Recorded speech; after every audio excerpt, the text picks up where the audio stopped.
Hello friends, எல்லாருக்கும் வணக்கம். Welcome back to pot 2 plates kitchen. நான் உங்கள் கிறிஸ்டி. ஃப்ரெண்ட்ஸ், இன்றைக்கி நம்மளோட சேனலில் நல்ல சாஃப்டாக சூப்பரான டேஸ்ட்டில் இடியாப்பம் எப்படி பண்ணுறது அப்படிங்கிறதான் பார்க்க போகிறோம். பொதுவாக நம்ம இடியாப்பம் பண்ணுறதுக்கு வீட்டில் மிக்ஸ் ரெடி பண்ணி வச்சுருப்போம், இல்லை கடைகளில் கூட ரெடிமேட் மிக்ஸ் கிடைக்கிது. அதெல்லாம் யூஸ் பண்ணி தான் நம்ம இடியாப்பம் பண்ணுவோம். இன்றைக்கி அதெல்லாம் எதுவும் இல்லாமல் நம்மளோட ட்ரெடிஷ்னல் மெத்தடில் இந்த சாஃப்டான இடியாப்பம் நான் பண்ணியிருக்கேன். இந்த ரெசிபி தான் நான் இன்றைக்கி உங்களோட ஷேர் பண்ண போகிறேன். வாங்க வீடியோக்குள்ளே போகலாம்.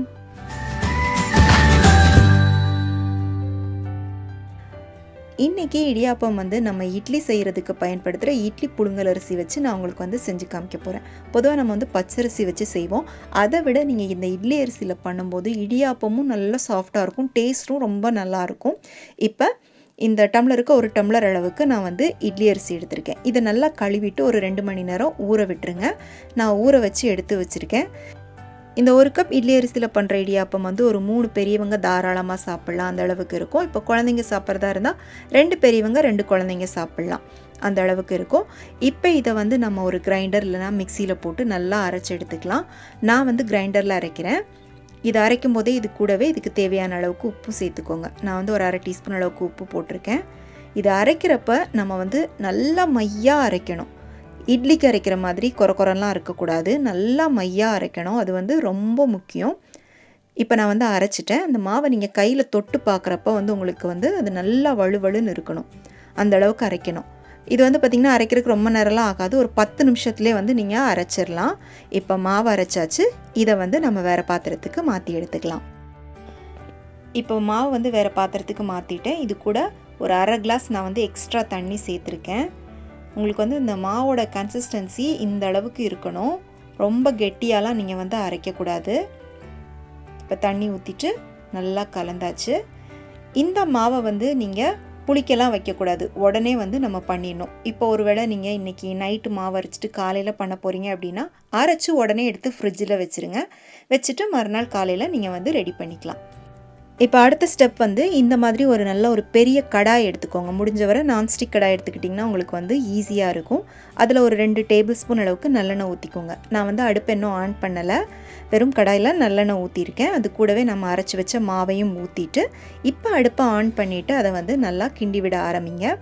அடுப்பை இந்த ஸ்டேஜில் ஃபஸ்ட்டு மீடியம் ஃப்ளேமுக்கு வச்சுக்கோங்க. மீடியம் ஃப்ளேமில் வச்சுட்டு நல்லா கிண்டிகிட்டே இருங்க. நல்லா கிண்ட ஒரு 2-3 நிமிஷத்துலேயே கொஞ்சம் திக்காகி வர ஆரம்பிக்கும். இந்த ஸ்டேஜில் அடுப்பை நல்லா லோ ஃப்ளேமுக்கு மாற்றிக்கோங்க. மாற்றிட்டு நல்லா கைவிடாமல் கிண்டிகிட்டே இருங்க.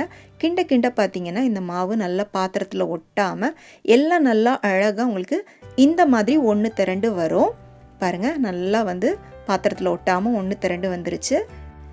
இந்த மாதிரி மாவு ரெடி ஆகிறதுக்கு உங்களுக்கு ஒரு 7 நிமிஷம் ஆகும். இப்போ மாவு ரெடி ஆயிடுச்சு. நீங்கள் இதை உங்கள் கையில் தொட்டு பார்க்குறப்ப உங்களுக்கு கையில் கொஞ்சம் கூட மாவு ஓட்டக்கூடாது. இந்த மாதிரி இருந்துச்சுன்னா நீங்கள் மாவு கரெக்டாக அரைச்சி கரெக்டாக வேக வச்சுருக்கீங்க அப்படின்னு அர்த்தம். இதை அப்படியே இந்த பாத்திரத்தில் சூடோடு வைக்காமல் உடனே வேறு பாத்திரத்துக்கு மாற்றிட்டு கொஞ்சம் அதை ஆற விட்டுட்டு உங்கள் கை பொறுக்கிற சூடு இருக்கும்போது அதை நல்லா ஒரு தடவை பிசைஞ்சுக்கோங்க. ஒரு 5 நிமிஷமாவது நல்லா அழுத்தி பிசையும் போது இன்னும் உங்களுக்கு மாவு நல்லா சாஃப்டாக ஆகும். இப்போ மாவு பிசைஞ்சாச்சு. இதை நம்ம இடியாப்ப குழலில் வச்சு பிடிக்கிறதுக்கு ஏற்ற மாதிரி ஒரு 4 போர்ஷனாக பிரித்து எடுத்துக்கோங்க. இப்போ எல்லாம் ரெடி பண்ணி வச்சாச்சு. இதை அப்படியே ஓப்பனில் விட்டிங்கன்னா காஞ்சிரும். அதனால் ஒரு மூடி போட்டு மூடி வச்சுட்டு ஒன்றா எடுத்து இடியாப்ப குழலில் வச்சு பிடிஞ்சிக்கோங்க. இந்த மாதிரி இடியாப்ப குழல் எடுத்துக்கோங்க. அது உள்ள இந்த மாதிரி சின்ன கண் இருக்கிற இடியாப்ப அச்சு போட்டுட்டு நம்ம ரெடி பண்ணி வச்சுருக்கிற மாவு எடுத்து வச்சுட்டு மூடி போட்டு மூடிக்கோங்க. இப்போ இதை நம்ம இடியாப்ப தட்டில் பிழிஞ்சிடலாம். இது பிழிகிறதுக்கு கஷ்டமாலாம் இருக்காது, ரொம்ப சாஃப்டாக இருக்கும். இந்த மெத்தடில் இடியாப்பம் பண்ணுறது உங்களுக்கு கொஞ்சம் டைம் அதிகமாக எடுக்கிற மாதிரி தான் இருக்கும். ஆனால் இந்த மெத்தடில் செஞ்சு சாப்பிட்டு பார்த்தீங்க அப்படின்னா இடியாப்பம் மிக்ஸ்லாம் நீங்கள் யூஸ் பண்ணவே மாட்டீங்க. இதே மெத்தடில் தான் திரும்ப பண்ணுவீங்க. அந்த அளவுக்கு டேஸ்ட் ரொம்ப அருமையாக இருக்கும். இடியாப்பம் அவ்வளோ சாஃப்டாக இருக்கும். இப்போ இதை நம்ம இட்லி பாத்திரத்தில் வச்சு ஆவியில் வேக வச்சுக்கலாம். இப்போ இதை மூடி போட்டு மூடிடலாம். மூடி ஒரு 5 நிமிஷம் நீங்கள் வேக விட்டால் போதும், சூப்பராக வெந்துடும். நம்மளோட சேனலில் ரெடிமேட் இடியாப்பம் மிக்ஸ் யூஸ் பண்ணி இடியாப்பம் எப்படி பண்ணுறதுங்கிறதுக்கான ரெசிபியும் அப்லோட் பண்ணியிருக்கேன். அதுக்கான லிங்க்கும் நான் உங்களுக்கு கீழே டிஸ்கிரிப்ஷனில் கொடுக்குறேன், மறக்காமல் செக் பண்ணிக்கோங்க. இப்போ நம்மளோட இடியாப்பம் சூப்பராக ரெடி ஆயிருச்சு. இது கூட சிக்கன் ஸ்டூ இல்லை வெஜிடபிள் குருமா, வெஜிடபிள் ஸ்டூலாம் வச்சு சாப்பிட்டிங்கன்னா அருமையாக இருக்கும். அதுக்கான லிங்க் கூட நான் கீழே டிஸ்கிரிப்ஷனில் கொடுக்குறேன், வேணும்னா செக் பண்ணிக்கோங்க. பாருங்கள், இது பிரிக்கிறப்பவே அழகாக ஒன்றோடு ஒன்று ஒட்டாமல் அப்படியே தனித்தனியாக நூல் நூலாக பிரிஞ்சு வருது. இப்போ நீங்கள் குழந்தைங்களுக்கு கொடுக்குறீங்கன்னா தேங்காய் பால் ஊற்றி கொடுக்கலாம், இல்லை ஸ்நாக்ஸ் மாதிரி கொடுக்குறீங்கன்னா கொஞ்சம் தேங்காய் பூ வெல்லம் போட்டு நீங்கள் வந்து அவங்களுக்கு மிக்ஸ் பண்ணி கொடுக்கலாம். ரொம்ப விரும்பி சாப்பிடுவாங்க. இதே மெத்தடில் செஞ்சு பாருங்கள். செஞ்சு பார்த்துட்டு எப்படி இருந்துச்சுன்னு உங்களுடைய கருத்துக்களை மறக்காமல் எனக்கு கீழே கமெண்ட் செக்ஷனில் சொல்லுங்கள்.